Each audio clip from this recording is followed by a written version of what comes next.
Beer की बोतल brown या हरे रंग की ही क्यों होती है? टेक ऑफ और लैंडिंग के समय प्लेन की लाइट्स डिम क्यों हो जाती हैं? और बाइक्स में डीजल इंजन क्यों नहीं आती? और केबीसी में करोड़ों रुपए जीतने वालों को क्या मिलता है पूरा पैसा? ऐसे ही अनसुने और नए नवेले फैक्ट सुनने के लिए वीडियो भूल कर भी स्किप मत करना दोस्तों।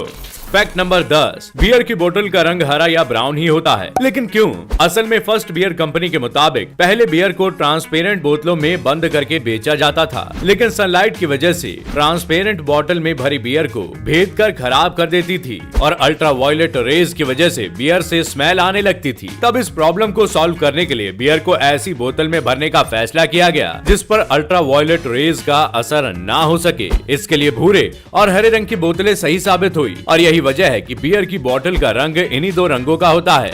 फैक्ट नंबर 9, टेक ऑफ और लैंडिंग के टाइम डिम हो जाती हैं फ्लाइट की लाइट्स, लेकिन क्यों? क्योंकि फ्लाइट के टेक ऑफ और लैंड करते वक्त हमारी आंखों को इसकी लाइट्स की रोशनी के हिसाब से एडजस्ट करने में समय लगता है। असल में हमारी आंखें रोशनी से अंधेरे या अंधेरे से रोशनी में एडजस्ट होने में 10 से 30 मिनट तक का समय लेती हैं। लेकिन अगर लाइट डिम कर दी जाए तो एडजस्टमेंट में टाइम कम हो जाता है, जिससे इमरजेंसी दरवाजों और एग्जिट की लाइटिंग पैसेंजर्स को आसानी से दिखाई दे। फैक्ट नंबर 8, अमेरिका और जापान के बाद भारत में भी पॉड होटल्स को शुरू कर दिया गया है। असल में इंडियन रेलवे ने मुंबई सेंट्रल रेलवे स्टेशन पर हाल ही में अपने पहले पॉड होटल को स्टार्ट कर दिया। अगर आप ट्रैवल के बाद थकान महसूस कर रहे हैं तो यहाँ जाकर आराम कर सकते हैं। पॉड होटल में बने कैप्सूल के आकार वाले कमरे में आप 12 से 24 घंटे तक रुक सकते हैं। ये तो सही में इंटरेस्टिंग फैसिलिटी है। इस होटल में टोटल 48 कमरे हैं जो 7 फीट लंबे और 4 फीट चौड़े हैं। और अगर आप यहाँ रुकने का विचार कर रहे हैं तो इसके लिए आपको 999 से लेकर 1999 तक खर्च करने होंगे।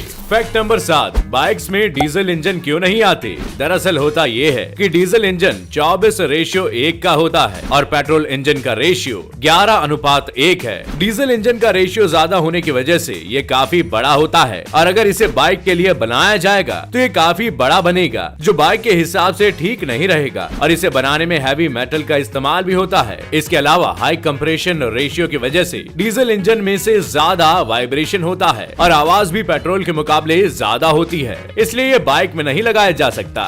फैक्ट नंबर 6, अगर आपकी भी याददाश्त घट रही है तो एक खास तरह के हेलमेट से इसे कंट्रोल किया जा सकता है। इसे पहनकर मेमोरी को काफी हद तक बेहतर किया जा सकेगा। असल में इस खास तरह के हेलमेट को इंग्लैंड की डरहम यूनिवर्सिटी के वैज्ञानिकों ने तैयार किया है। वैज्ञानिकों का कहना है कि इस हेलमेट की मदद से उन सीनियर सिटीजन की कम होती याददाश्त को घटने से रोका जा सकेगा जो डिमेंशिया यानी भूलने की बीमारी से जूझ रहे हैं। बस करना ये है कि किसी को भी इस हेलमेट को मात्र 6 मिनट तक पहनना होगा। जब मरीज इसे पहनता है तो हेलमेट से निकलने वाली इंफ्रारेड रेज मरीज के दिमाग के अंदरूनी हिस्सों तक पहुंचती है और अपना असर छोड़ती है। ये रेज ब्रेन की डैमेज सेल्स को रिपेयर करती हैं और मरीज को धीरे धीरे कम होती मेमोरी से राहत मिलती है। ये हेलमेट ब्रेन के ब्लड सर्कुलेशन को भी बेहतर बनाने का काम करता है। फैक्ट नंबर 5, ओडिशा एक ऐसा राज्य है जिसे अक्सर साइक्लोन समुद्री तूफान झेलना पड़ता है। लगभग हर साल तूफान झेलने वाला ये राज्य स्ट्रगल करता है और फिर से खुद को खड़ा कर देता है और ऐसे में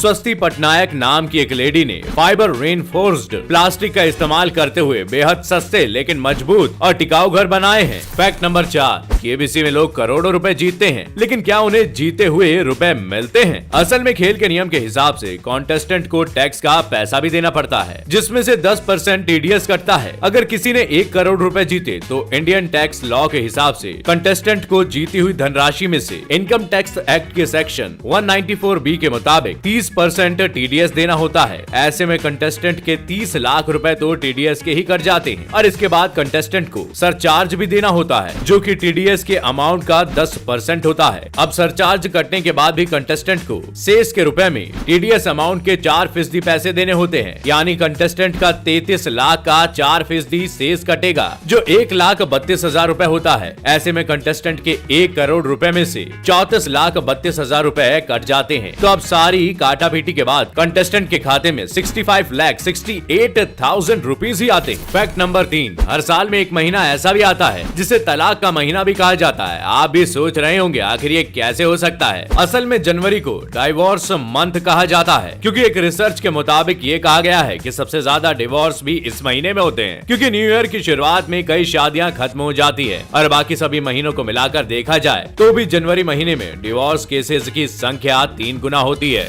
फैक्ट नंबर 2, यूरोपियन यूनियन ने टिड्डियों को इंसानों के लिए खाने के रूप में अप्रूव कर दिया है। असल में नीदरलैंड की फर्म फेयर इंसेक्ट्स बीवी के मुताबिक ही टिड्डियों को खाने के रूप में मान्यता दी गई है। ये फर्म टिड्डियों, मीलवर्म और हाउस क्रिकेट नाम के कीटों का प्रोडक्शन करती है। यूरोपियन यूनियन के मुताबिक टिड्डियों को नाश्ते या खाने के रूप में खाया जा सकता है। इन्हें सूखे या फ्रोजन के रूप में, उनके पंखों और पैरों को हटाकर या उनका पाउडर बनाकर भी खाया जा सकता है। फैक्ट नंबर 1, साउंड पॉल्यूशन की वजह से अभी तक हमें लगता था कि ये हम इंसानों को ही नुकसान देता है, लेकिन आपको जानकर हैरानी होगी क्योंकि एक शादी में लाउड म्यूजिक की वजह से 60 मुर्गियों ने अपनी जान गंवा दी। असल में इंसान के लिए 110 डेसिबल से ज्यादा तेज आवाज कान के पर्दे फाड़ने के लिए काफी होती है, क्योंकि ये इतनी तेज आवाज बर्दाश्त नहीं कर सकता। तो अब आपको समझ आ ही गया होगा कि इतनी तेज आवाज से पक्षियों का क्या होगा। तो दोस्तों, आज के सफर में बस इतना ही। उम्मीद है फैक्ट्स के इस रोमांचक सफर ने आपके ज्ञान को बढ़ाया होगा और आपको कुछ नया एंटरटेनमेंट भी मिला होगा। अगर आपको ये वीडियो पसंद आया हो तो वीडियो को लाइक शेयर करना ना भूलें, और अगर आप चैनल पर नए हैं तो चैनल को सब्सक्राइब जरूर करें। मैं फिर मिलूंगा अगले हफ्ते नए फैक्ट्स के साथ। आपका बहुत बहुत शुक्रिया।